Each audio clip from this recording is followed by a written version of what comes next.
Hello, I hope you're doing well today. My name is Ian Green and I'm the musician for Music Dreams and also for Ian J. Green, two different artist profiles you can find wherever you stream your music. And I'm also a music teacher and have been teaching for a long time, and I really enjoy helping students to understand various theory topics and also performance aspects of playing the piano. It's my pleasure and passion to be here to help students with various tutorial topics on a variety of different aspects of music education. Today what we're going to be doing is continuing on with part 6 of Unit 9, which is a specific unit on intervals, which can be found in the Intermediate Elementary Music Rudiments course that is written by Mark Sarnecki. This is a really great book, and I do find that a lot of students really find it very helpful, especially when thinking about some of the various aspects of music theory and going a little bit outside the box. This particular topic is one of them. Today we're going to be speaking about inverting intervals. Now you might wonder, what does that mean?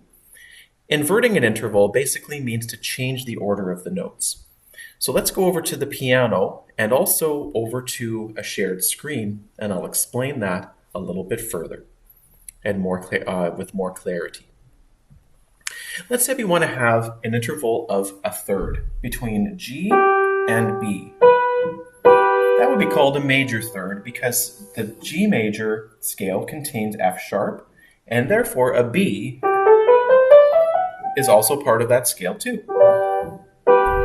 Now, if we want to invert an interval, what we actually do is change the order of the notes. So you can see now that the lowest note is a B, and then the other note is a G above. Now, there are two different ways that you can invert an interval, but you still get the same distance. You can keep the top note the same and then move the bottom note up an octave, like we would when we invert chords. Or you can also keep the bottom note the same and move the top note down an octave. Whichever way you do it, you will get the same answer and the same space when you invert or change the order of the notes. Now, something that's really helpful when inverting intervals is that if you know what the size of the interval is and you can figure out what the quality is, if it's a major interval, a perfect interval, augmented interval, or diminished interval, and then when you invert the interval, if you know what that quality is of the original interval that you are working with, the inverted interval quality is the opposite of the original one. So if you start off with a major interval, you're going to be inverting those same notes into a minor interval.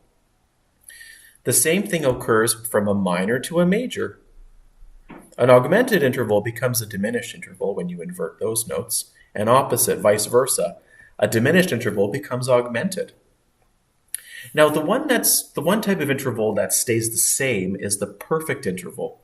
That interval stays perfect when you invert the notes. It's just how they work.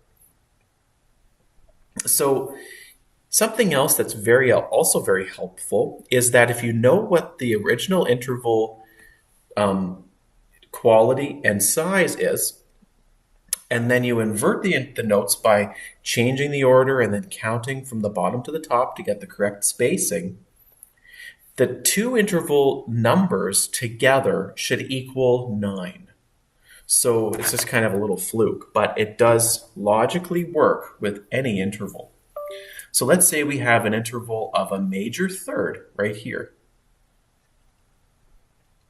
And we can say then that this is a minor sixth.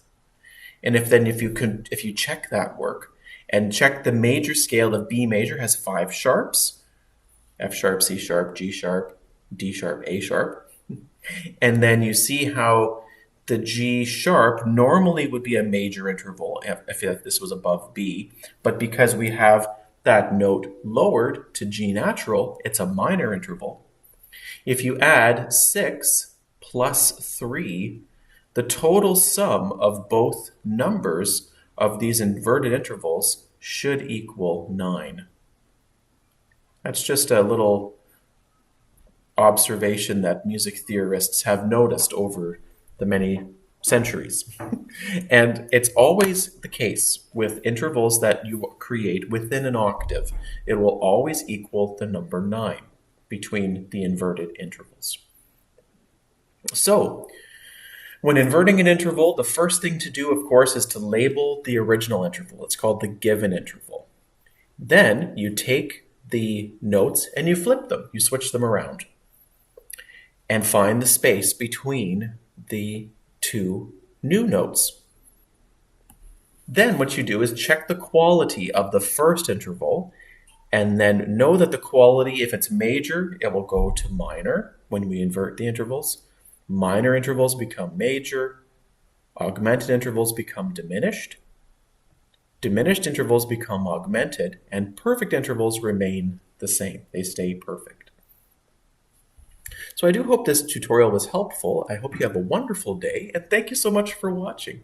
Again, I encourage you to watch these tutorials multiple times to help unpack all the information. And please like and subscribe and check out other tutorials that are available on this channel for your encouragement and also for your enjoyment. Thanks for watching, and bye for now.